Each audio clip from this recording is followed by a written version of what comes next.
चलिए आज artificial intelligence की दुनिया को थोड़ा और करीब से समझते हैं। हम सीखेंगे एआई की अपनी भाषा, ताकि इससे ठीक वही करवाया जा सके जो हम चाहते हैं। कभी ऐसा लगा है कि एआई से कुछ पूछा और जवाब बिल्कुल ही बेतुका मिला? अगर हाँ, तो यकीन मानिए ऐसा सिर्फ आपके साथ नहीं होता। ज्यादातर लोगों की यही शिकायत रहती है। तो सवाल उठता है कि ये बस समझ क्यों नहीं जाता? असल में दिक्कत एआई की समझ में नहीं, बल्कि हमारे समझाने के तरीके में है। मतलब जो हम सोचते हैं और जो निर्देश हम मशीन को देते हैं ना, उसके बीच में अक्सर एक बहुत बड़ा गैप रह जाता है। तो आखिर ये एआई से बात करना इतना मुश्किल है क्यों? चलिए सबसे पहले इसी गुत्थी को सुलझाते हैं। तो देखिए, प्रॉब्लम एआई में नहीं है, प्रॉब्लम है प्रॉम्प्ट में है। एआई की असली ताकत को अनलॉक करने का राज वो छिपा है सही सवाल पूछने की कला में, और इसी आर्ट को कहते हैं प्रॉम्प्टिंग। तो अब बात करते हैं एआई की भाषा बोलने की।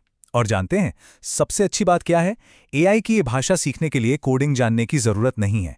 ये बस सही तरीके से इंस्ट्रक्शन देने की एक स्किल है, जिसे हम प्रॉम्प्टिंग कहते हैं। तो ये प्रॉम्प्ट आखिर है क्या? इसे एआई के साथ बातचीत का एक स्टार्टिंग पॉइंट समझिए। ये वो पहला कमांड है जो एआई को बताता है कि उसे किस डायरेक्शन में सोचना है और कैसा जवाब देना है। अच्छा, इस अंतर को इस स्लाइड से बहुत अच्छे से समझा जा सकता है। एक गोलमोल सा अस्पष्ट प्रॉम्प्ट देंगे तो जवाब भी वैसा ही बिखरा हुआ जनरल सा मिलेगा। लेकिन वहीं अगर एक स्पेसिफिक प्रॉम्प्ट देंगे तो वो सीधा हमारे लक्ष्य तक पहुंचाएगा। तो चलिए अब अपनी प्रॉम्प्टिंग टूलकिट तैयार करते हैं। देखते हैं कि अलग अलग कामों के लिए कैसे कैसे प्रॉम्प्ट्स का इस्तेमाल किया जा सकता है। देखिए, मोटे तौर पर दो तरह के प्रॉम्प्ट होते हैं। पहले हैं ओपन एंडेड प्रॉम्प्ट्स। इनका इस्तेमाल तब करना चाहिए जब कुछ क्रिएटिव चाहिए, नए आइडियाज चाहिए। और दूसरे होते हैं क्लोज्ड एंडेड प्रॉम्प्ट्स, जो तब काम आते हैं जब कोई सीधा सा जवाब चाहिए, जैसे हाँ या ना में। लेकिन जो सबसे पावरफुल टेक्निक है वो है मल्टी पार्ट प्रॉम्प्ट्स की। इसमें क्या होता है कि एक बड़े काम को छोटे छोटे क्लियर स्टेप्स में तोड़ दिया जाता है, जैसा कि यहां दिखाया गया है। सबसे पहले अपना गोल क्लियर करें, फिर उसके लिए जो भी जरूरी चीजें हैं उनके बारे में पूछें, और आखिर में एक एक्शन प्लान बनाने के लिए कहें। ठीक है, थ्योरी तो बहुत हो गई। अब देखते हैं कि असल में ये प्रॉम्प्ट्स क्या क्या कमाल कर सकते हैं। यहां एक बहुत ही कमाल का उदाहरण है। देखिए, इस प्रॉम्प्ट में एआई को स्क्रैच से, बिल्कुल शुरुआत से, एक पूरी वेबसाइट बनाने के लिए कहा गया।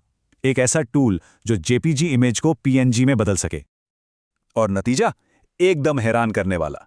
एआई ने बस कुछ ही मिनटों में पूरा का पूरा जरूरी कोड लिख दिया और एक रेडी टू यूज टूल बना के तैयार कर दिया। अच्छा, अगर कुछ नया सीखना हो तो भी यही तरीका बहुत काम आ सकता है।